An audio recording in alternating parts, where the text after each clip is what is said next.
আসসালামু আলাইকুম। আমি মোহাম্মদ আল ফারুক বলছি নিউ জার্সি থেকে।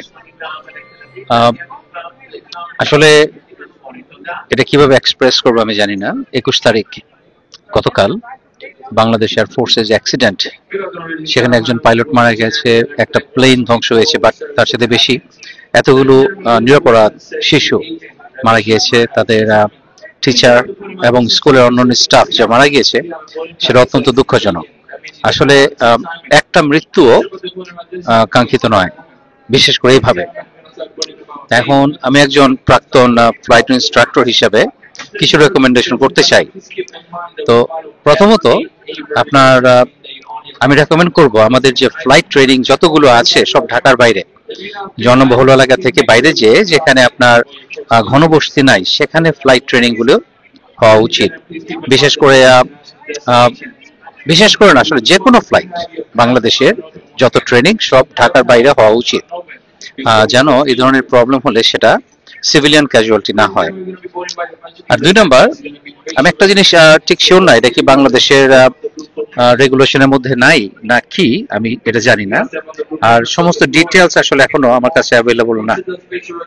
তো যেটা আমি বলতে চাচ্ছি সেটা হলো যে একজন পাইলট যখন সলো ফ্লাই করে ফার্স্ট টাইম, তখন সে কখনোই, তার উচিত না এয়ারপোর্টের বাইরে চলে যাওয়া। মিনিং সে রানওয়ের আশেপাশে চক্কর দিবে।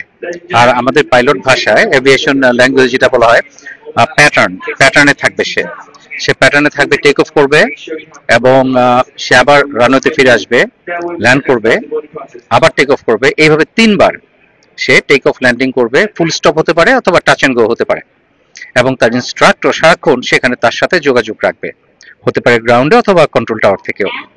আহ, যাই হোক, কিন্তু সেটা এখানে করা হয়েছে কিনা আমি জানি না, কারণ তার তো আসলে, আমি যতটুকু বুঝি, অ্যাগেন এটা এটা আমার কাছে সব ইনফরমেশন নাই, কাজে ভুল হতে পারে। সেটা হলো যে তার তো আসলে সিভিলিয়ান এলাকা দিয়ে ফ্লাই করার কথা না। এটা লিমিটেড থাকা উচিত ছিল শুধুমাত্র এয়ারপোর্টের ভিতরেই, অথবা জাস্ট যতটুকু প্রয়োজন হয় আপনার প্যাটার্ন প্যাটার্ন মেনটেন করার জন্য যতটুকু দূরে যেতে হবে ঠিক ততটুকু। আর আরেকটা ব্যাপার হলো যে আমাদের যে ট্রেনিং প্লেনগুলো আছে 1966 এর, বুঝলাম, কিন্তু এগুলো যে মেনটেনেন্স এমনভাবে মেনটেন করতে হবে, কারণ আমাদের আমেরিকাতেও অনেক ফ্লাইট ট্রেনিং প্লেন আছে যেগুলো অনেক বছরের পুরনো, সে 1960 70 প্লেন, কিন্তু সেগুলো এমনভাবে মেনটেন করা হয়, প্রতিটি পার্টস আপনার নষ্ট হওয়ার আগে রিপেয়ার করা হয়। ওদের যে একটা এস্টিমেটেড লনজিভিটি আছে, যে ধরা হয় এই মেশিনটা, এই পার্টসটা 1 বছর চলবে অথবা 5 বছর চলবে, তো 5 বছর পর এটা নষ্ট না হলেও রিপ্লেস করা হয়, এবং এটা অডিট হয়। এবং তো বাংলাদেশে এই সিস্টেমগুলো আছে কিনা জানি না, অডিট কতটুকু হয় এবং কাদের দিয়ে হয়, এবং অ্যাকাউন্টেবিলিটি, যে একটা অ্যাক্সিডেন্ট হলে যেমন, এখানে অ্যাগেন আমি কারো দোষ ধরছি না, আমি কারো দিকে ফিঙ্গার পয়েন্ট করছি না, কিন্তু যেটা বলছি সেটা হলো যে এই যে ফ্লাইট ইনস্ট্রাক্টর, তাকে কি ইনভেস্টিগেট করা হবে? আমার তো মনে হয় করা উচিত। অ্যাগেন তাকে হার্ড টাইম দেওয়ার জন্য না, কিন্তু সত্য বের করানোর জন্য, সে কোথায় ছিল, তার ট্রেনিং কিভাবে সে দিয়েছে, এগুলো সবকিছু নিয়ে কথা বলা উচিত। আর তারপর আপনার প্লেন, ডেফিনেটলি আমাদের নতুন প্লেন ট্রেনিং এর জন্য কেনা উচিত, যেগুলো মেকানিক্যাল প্রবলেম হবে না। আচ্ছা, এই কথাটা আমি আরেকবার বলি, যেটা একটু আগে বলেছিলাম, যে প্লেন যত পুরনোই হোক, প্লেন কিন্তু সমস্যা হয় না যদি সঠিকভাবে মেনটেন করা হয়। এবং তাহলে এটা অনেক পুরনো হলেও কোনো সমস্যা নাই। আর এটা অ্যাগেন, এটা অত্যন্ত দুঃখজনক, খুবই দুঃখজনক যে ধরনের ইনসিডেন্ট হচ্ছে এবং হয়েছে আগেও। আমি প্রায় দেখি বাংলাদেশের যে ট্রেনিং ফ্লাইট, মাঝে মধ্যে কয়েক বছর পর পরে দেখি একটা অ্যাক্সিডেন্ট হয় এবং ইনস্ট্রাক্টর স্টুডেন্ট সহ মারা যায়, অথবা এই ধরনের খুব স্যাড ইনসিডেন্ট হয়। এগুলো কিন্তু প্রিভেন্টেবল। আমি আমাদের এখানেও আমেরিকাতেও প্রচুর অ্যাক্সিডেন্ট হয় এয়ারফোর্স ট্রেনিং এ, কিন্তু আমি যে স্কুলে চাকরি করেছি অনেক বছর, সেখানে আহ, আমাদের পাশেই ছিল একটা এয়ারফোর্স বেস, এবং তাদের অনেক অ্যাক্সিডেন্ট হতো প্রতি বছর। তো আর আমাদের স্কুলে 10 বছর একটা অ্যাক্সিডেন্ট হয়নি।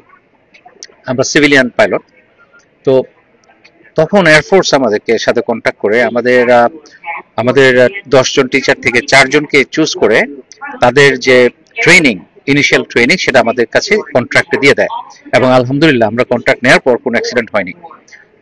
তো এখন ট্রেনিং তো অবশ্যই, এবং সেফটি প্রোটোকল মেনটেন করার যে কতগুলি ব্যাপার আছে, সেগুলো তো 100% ফলো করতে হবে।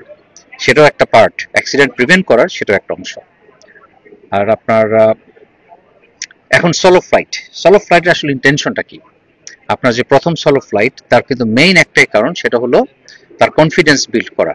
একজন পাইলট সে টিচারের সাথে ফ্লাই করলে একভাবে বিহেভ করবে, কিন্তু যখন সে ককপিটে একা একা ফ্লাই করে তার কিন্তু সাইকোলজিক্যালি সে ফিল করবে ডিফারেন্ট। এবং এটার জন্য এই যে কনফিডেন্স বিল্ডিং, এটার জন্য কিন্তু সোলো ফ্লাইট প্রথম যেটা হয়, যখন সে 3বার টেক অফ ল্যান্ডিং করলো তার কনফিডেন্স এনাফ হয়েছে, এবং তারপর আবার সে টিচারের সাথে ফ্লাই করবে এবং তার ট্রেনিং কন্টিনিউ করবে। একজন পাইলট সোলো ফ্লাইট করলো মানে এই না যে সে একেবারে তুখোড় পাইলট হয়ে গেছে, তার এখনো অনেক কিছু শেখার আছে।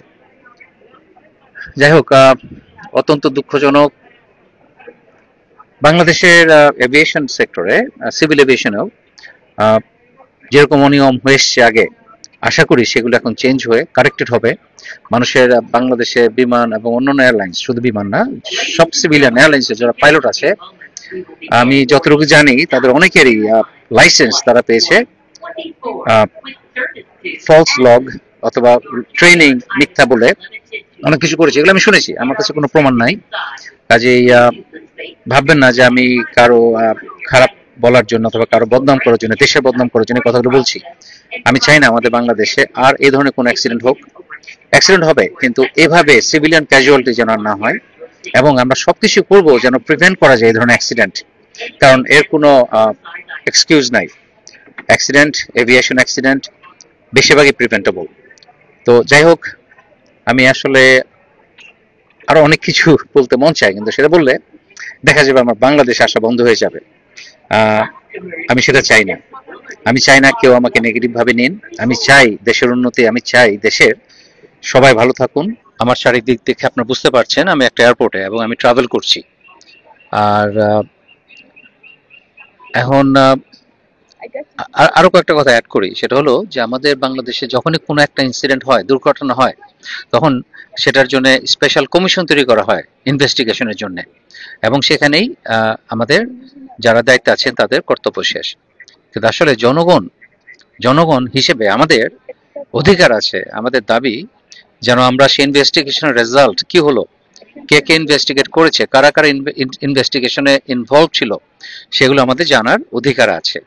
আশা করি ভবিষ্যতে আমাদের সরকার ইনভেস্টিগেশনের ফুল রেজাল্ট এবং কারা কারা ইনভলভ ছিল, কি কি ইনভেস্টিগেশন হয়েছে, সেগুলো আমাদের সাথে শেয়ার করবেন। তাহলে আমাদের স্বচ্ছতা আসবে আমাদের বিচার ব্যবস্থা, এবং আমাদের এই দুর্ঘটনাগুলো যেন ভবিষ্যতে না হয় তার জন্য আমাদের সরকার কি করছে সেটা জনগণ জানতে পারবে, এবং সেটা হবে আমাদের জন্য আমাদের ভবিষ্যতে নিয়ে যাওয়ার জন্য উপযুক্ত একটা স্টেপ। আর যারা মারা গিয়েছেন এই দুর্ঘটনায় তাদের আত্মার মাগফিরাত কামনা করছি, আর যারা বেঁচে আছেন অসুস্থ, দোয়া করে আল্লাহ তাদেরকে দ্রুত সুস্থ করে দেন, এবং ইনশাল্লাহ দেখা হবে নেক্সট ভিডিওতে। আল্লাহ হাফেজ।